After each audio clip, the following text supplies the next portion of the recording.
Suku Samin atau dikenal sebagai sedulur sikep adalah komunitas adat yang tinggal berkelompok di Kabupaten Blora, Provinsi Jawa Tengah. Keberadaan masyarakat Samin juga menyebar sampai keluar wilayah Blora, antara lain di wilayah Kudus, Pati, Grobogan, Rembang, Bojonegoro, hingga Ngawi. Mereka adalah masyarakat agraris dengan mata pencaharian utama sebagai petani. Suku Samin dikenal dengan keluguan, kejujuran, sikap apa adanya, yang terkadang dipandang menyeleneh dan yang membuatnya terlihat berbeda. Dilansir dari laman Rumah Belajar Kemendikbud, sebutan suku Samin disematkan karena mereka mengikuti dan mempertahankan ajaran Samin Suro Sentiko yang muncul pada masa kolonial Belanda di tahun 1890. Samin Suro Sentiko atau Raden Kohar juga dikenal sebagai Ratu Adil Heru Cakra dengan gelar Prabu Panembahan Surya Alam yang lahir pada tahun 1859 di Desa Pelosok Kediran, Kecamatan Randu Blatung, Kabupaten Blora. Ayah Samin Suro Sentiko bernama Surowijoyo yang juga dikenal sebagai Samin Sepuh. Samin Suro Sentiko mengajarkan sedulur sikep yang secara turun-temurun dipertahankan dalam keseharian masyarakat. Pada masa penjajahan Belanda, masyarakat Samin mengubarkan semangat perlawanan yang dilakukan tanpa kekerasan. Perlawanan masyarakat Samin dilakukan dengan cara menolak membayar pajak serta menolak segala peraturan yang dibuat pemerintah kolonial. Pembangkangan inilah yang membuat munculnya citra buruk orang Samin di tengah masyarakat pada saat itu. Suku Samin kemudian mengisolasi diri sehingga akhirnya pada tahun 1970-an mereka baru mengetahui jika Indonesia telah merdeka.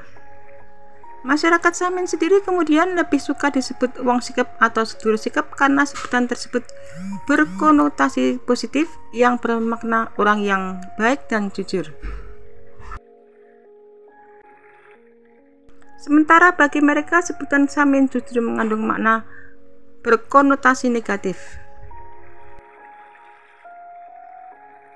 Suku Samin memiliki ciri khas yang terkait dengan beberapa aturan dalam ajaran Samin yang terlihat dalam perilaku hidup sehari-hari. Ciri khas suku Samin antara lain tidak boleh mendidik dalam pendidikan formal, tidak boleh bercelana panjang, tidak boleh berpeci, tidak diperbolehkan berdagang, dan tidak diperbolehkan beristri lebih dari satu. Selain itu masih banyak pula anggota suku yang tidak mencatatkan perkawinan karena suku Samin Suro Sentiko juga tidak melakukannya.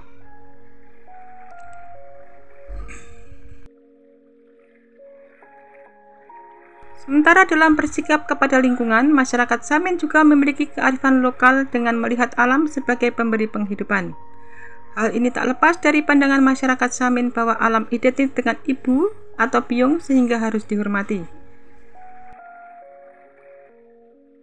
Oleh sebab itu, dalam memanfaatkan kekayaan alam, masyarakat Samin hanya akan mengambil seperlunya saja. Dalam segi kepercayaan, masyarakat Samin dikenal memeluk agama Adam dengan bentuk ritual sembahyang yang dilakukan pada setiap pagi dan menjelang senja. Masyarakat Samin juga memiliki rumah adat bernama Rumah Pekuk Lulang dan senjata tradisional yaitu keris. Ajaran Samin atau Saminisme berkembang dari konsep penolakan terhadap budaya kolonial dan kapitalisme yang muncul pada masa penjajahan.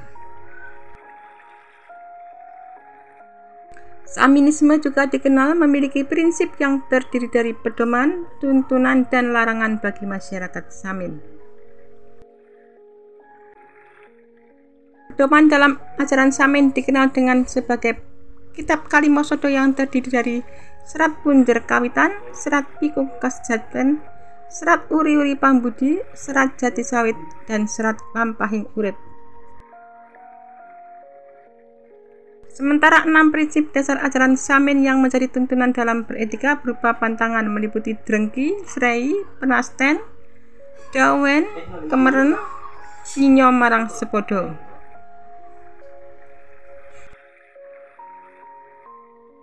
Drengki artinya membuat fitnah, serai artinya serakah, panas dan artinya mudah tersinggung atau membenci sesama, dawen artinya mendakwa tanpa bukti, kemeren artinya iri hati atau keinginan untuk memiliki barang yang dimiliki orang lain, dan nyinyo marang sepodo adalah berbuat nista terhadap sesama. Sedangkan 5 pantangan dasar ajaran Samin dalam berinteraksi meliputi: yang pertama adalah beduk atau menuduh, yang kedua adalah colong atau mencuri, yang ketiga adalah pedil atau mengambil barang yang masih menyatu dengan alam atau masih melekat dengan sumber kehidupannya, yang keempat adalah jumput atau mengambil barang yang telah menjadi komoditas di pasar, dan yang kelima adalah nemuai ora keno, artinya pantangan menemukan barang. Masyarakat Samin juga memegang teguh prinsip terhadap sesama, yaitu bejo riot itu dulure waton menungso tur gelem dindaku sedulur, atau tidak boleh menyia-nyiakan orang lain. Cacat seperti apapun, asal manusia adalah saudara jika mau dijadikan saudara. Suku Samin yang merupakan salah satu dari ratusan suku bangsa yang ada di Indonesia. Suku ini berada di pedalaman Blora, Jawa Tengah yang masih tetap bertahan dengan keaslian tradisi yang telah dilestarikan sejak lama. Suku Samin memiliki wilayah yang bernama Kampung Samin Klopo Dhuwur yang berada di Dukuh Karang PC, Desa Klopo Dhuwur, Kecamatan Banjarjo, Kabupaten Blora, Jawa Tengah. Mengutip dari laman resmi Kabupaten Blora, suku ini memiliki daya tarik wisata yang berbasis budaya. Berkunjung ke Kampung Samin dapat mempelajari tentang sifat kejujuran dan kesederhanaan dari masyarakat Samin atau yang disebut dengan sedulur sikap Samin. Masyarakat Samin merupakan kelompok masyarakat yang menganut paham Saminisme, suatu paham yang dibawakan oleh seorang tokoh bernama Samin Surosentiko yang lahir pada tahun 1859 di Desa Ploso, Kediren, Klopo Dhuwur, Randu Blatung, Blora. Masyarakat Samin memiliki kepribadian yang jujur, polos. Ini mereka tunjukkan dengan sikap terbuka kepada siapapun orang yang tersebut, termasuk kepada orang-orang yang bahkan belum mereka kenal. Sementara sifat jujur mereka tercermin dalam perilaku, sikap maupun bahasa yang digunakan, serta terbuka kepada siapapun. Jujur merupakan salah satu dari sekian wujud sifat masyarakat Samin dari ajaran yang dianutnya. Masyarakat Samin berkomunikasi menggunakan bahasa Jawa Lugu atau Ngoko Alus yang kadang bercampur bahasa Kromo, sehingga terkadang tutur bahasa yang terucap dari mulut mereka terdengar sedikit kasar dibandingkan dengan orang Jawa lainnya. Suku Samin terbuka akan modernisasi, baik dalam hal alat komunikasi maupun kehidupan sosial. Munculnya teknologi membuat mereka terbantu untuk mendapatkan pengalaman, terutama dalam pembangunan pertanian maupun program pembangunan lainnya. Hal ini menunjukkan bahwa dalam adanya kerjasama seperti gotong royong, musyawarah, dan membantu ketika ada yang memerlukan. Kemajuan teknologi seperti komputer, telepon genggam, peralatan elektronik dan listrik telah mereka gunakan. Namun meskipun perangkat modern telah masuk ke wilayah mereka, suku Samin tetap mempertahankan nilai luhur yang telah mereka pegang selama ini, seperti menjunjung tinggi kejujuran, toleransi, kebersamaan, dan gotong royong. Masyarakat suku Samin seringkali memusingkan pemerintah Belanda dan Jepang dengan sikap ini, yang mana sampai sekarang masih suka dianggap menjengkelkan oleh kelompok luar. Namun suku Samin justru senang jika disebut wong sikap. Pasalnya menurut mereka istilah atau sebutan ini berkonotasi positif, yaitu berarti orang yang baik dan jujur. Masyarakat Samin memang dikenal jujur dan terbuka pada siapapun, termasuk kepada orang yang belum dikenal. Mereka akan berbicara sesuai realita tanpa rekayasa. meski kadang dinilai sebagai sikap lugu yang cenderung bodoh. Cara inilah yang digunakan saat dulu melawan Belanda, meski sudah mengerti namun pura-pura tidak mengerti. Mereka juga menganggap semua orang sebagai saudara dengan mengedepankan kebersamaan. Contohnya berlaku dalam hal simpan pinjam. Di salah satu daerah yang masih kuat memegang ajaran Samin, ada arisan setiap 35 hari sekali.